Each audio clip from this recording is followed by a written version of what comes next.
So this isn't golden age. A lot of you know that. We don't live in some kind of spiritual cocoon and just blow spiritual bubbles all day and tell each other we love each other and all that. Now this is a different time and age we're living in. You got killers and rapists and burglars. I mean, just look at the news. Isn't that amazing? It tells you where we're at in consciousness when you watch the news.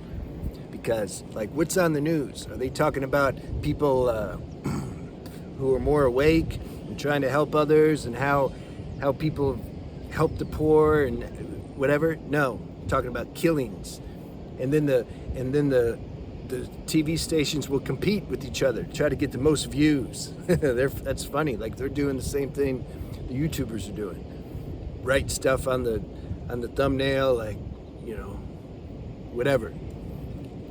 This is why are they doing that? Because this is what people watch. If the mainstream collective consciousness wasn't on that level, they wouldn't, like, nobody would watch it. You do that, I don't know, 6,000, 7,000 years from now, like, you know, nobody's gonna watch it. So right now, this is a special age. It's super special if you're aware of the game. I've said before, if everything's peace, love, and light, you're probably not gonna wake up. Because why? What's the motivation? Everything just chilling, you're just chilling. Like, hey, Brenda, you look lovely today. Oh, Yash, I love you so much. I'm like, well, yeah, there's only love. She's like, oh, yeah. I'm like, okay, I have compassion. I understand you forgot because, like, that's all there is love. That's my point. That's my point. You got to have the opposite to recognize its opposite. If they're just love all the time, you don't know there's love. Right now, in this time and age, that doesn't predominate.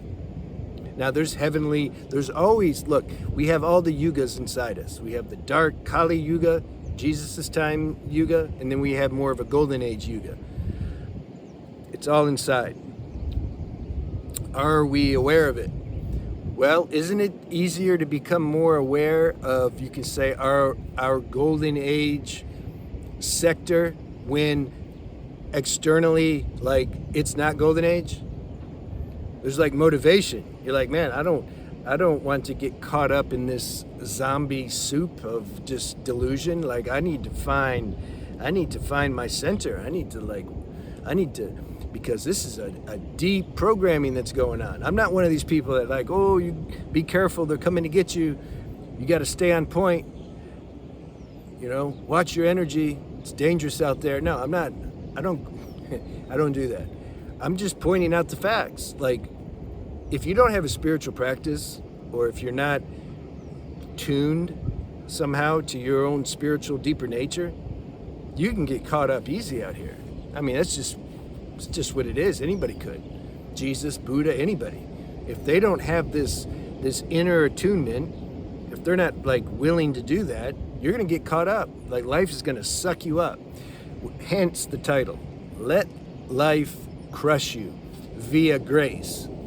When you have difficult, trying circumstances, it's the resistance that you're having that's really causing the suffering.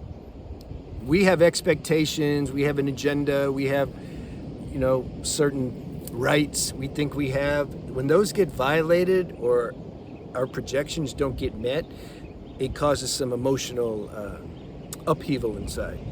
Okay, that's an opportunity to do one or two things.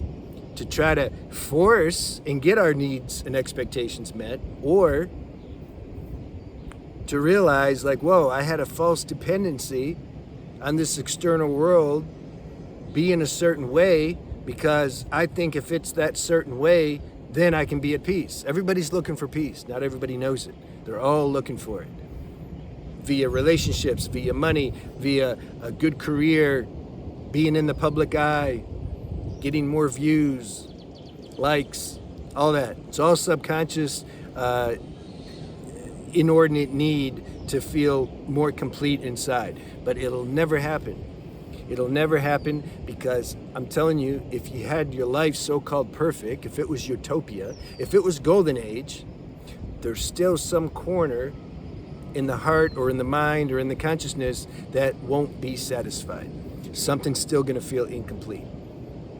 Because the only thing that can feel that is, you can say, self-realization or awareness of your true self, or God communion, whatever word you want to use. So when we're in trying circumstances, let that be an opportunity to get crushed by it. I like what Marianne Williamson said once. Some of you know her. She's a speaker on the Course in Miracles back in the day. She's actually running for president again. That's amazing to me. I know her. Like, I've met her personally. I've been to her house when she used to live in Santa Barbara. That is so, like, I still can't get over it. Okay, so I just shared how mainstream consciousness is super low because you turn on the news. See, there's always the evolving consciousness is right there with it. God's running the show. It can never get so dark to where you're like, oh no, what are we going to do now? Like, the elites, they're taking over. We can't do anything. Who's running the show? God's always running the show. He's playing the villain, he's playing the hero, he's playing the strife, he's playing all that. Anyway, so I shared the news example. Marianne Williamson, though, the fact that the universe is even allowing that is huge. I knew she wasn't going to win 4 years ago, but like, just she's even doing it. I like hearing the the debates. I'm so not political. You know those mental health tests they give you? Like, if you go to a mental institution, they ask you, they're sizing you up. They want to see how mental you are. They ask you, like, what your birth date is. I fail that sometimes. I forget. Like, am I 48, 49, or 47? I know it's one of the three. And then they ask you who the president is. I could fail that, depending. So I'm definitely not, I'm so far out of this inner circle of mainstream, like, they could lock me up. Oh, but that's my point. I love listening to her, though. She's talking to zombies, and she knows they don't understand, and she's like speaking from a place of, you can say, like, purity. She's looking at the bigger, broader picture. She's seeing, like, how can this help the whole? Not just this generation. She's talking about the whole. This is what the Indians used to do, too. They make decisions based on how it's going to help the next 10 generations from now. This is high level. This is wisdom. So I like seeing her run for president, and I like watching the people that try to call her out. Like, you got two different universes talking to each other. I mean, they got no idea who they're talking to. So that's a big deal. That she's even in a position, man, to where she's running for the actual president. That would be fun to see what happens if she becomes president. I don't know. Let's see what happens. All right. I wrote some things down because, oh yeah. Yeah. Okay. So what am I going to say? I lost it. Cooperate with the struggle. This is what I'm trying to say. There's going to be struggle. There's going to be struggle. Don't believe the YouTubers that say they're awake and there's no more struggle, and because nothing exists. How can there be a struggle? That's just a concept in your mind, you know? It's not a struggle. Some bear's coming at you. Why struggle? The bear don't exist. Yeah, if he touches you and claws you, I want to talk to you then. So cooperate with this struggle. Not everybody has the same karma. Not everybody. Some of you guys signed up for like heavyweight special forces training. It's like you condensed 10 lifetimes of karma into one. You're like, some higher part of yourself before you incarnated is like, I'm going to finish this. Like, I'm not going to mess around. I don't want to spread this out for, waste time. Let's burn through it now. It sounds good till you get here in a body and everything starts going down. But still, if it's your destiny to experience certain hardships, there's nothing you can do about it. Cooperate with it, realize it's grace. Because it is. This takes a tremendous amount of just inner passion and surrender to really realize that. because the mind's going to fight it. Why does life have to be so hard? Why am I, look at them, like they're not experiencing what I'm experiencing. Like, what's happening? God, like, why did you forsake me? Jesus experienced that too. We're not exempt from that. You want to be around people who know that. Don't be around the fruity, up in the clouds, foo-foo spiritual people that they just try to spiritualize everything away. It's not real. Life is coming for them at some point, and that will be grace. It's going to crush them. So if you're already crushed, you're at a higher level than them. Here's the funny thing. I was talking to somebody. She was saying that when she goes to her therapist and so-called healers and stuff, she's like, they don't seem to get me. They kind of just make light of my situation. Like, I'm trying to tell them, like, they give me, damn, I got like caught. They clearly don't know what I'm saying. They try to give me just some techniques, something, I bring my issues to them, then they're like, okay, you realize the presence, she's like, that's not gonna work, man. So why do they say that? I said, they say that because they don't know what you're experiencing. They haven't experienced it in their own life. If you experience true, if you really live life and you experience true transformation, you can't just spiritualize everything away if somebody comes to you with some issues. You read it in the moment.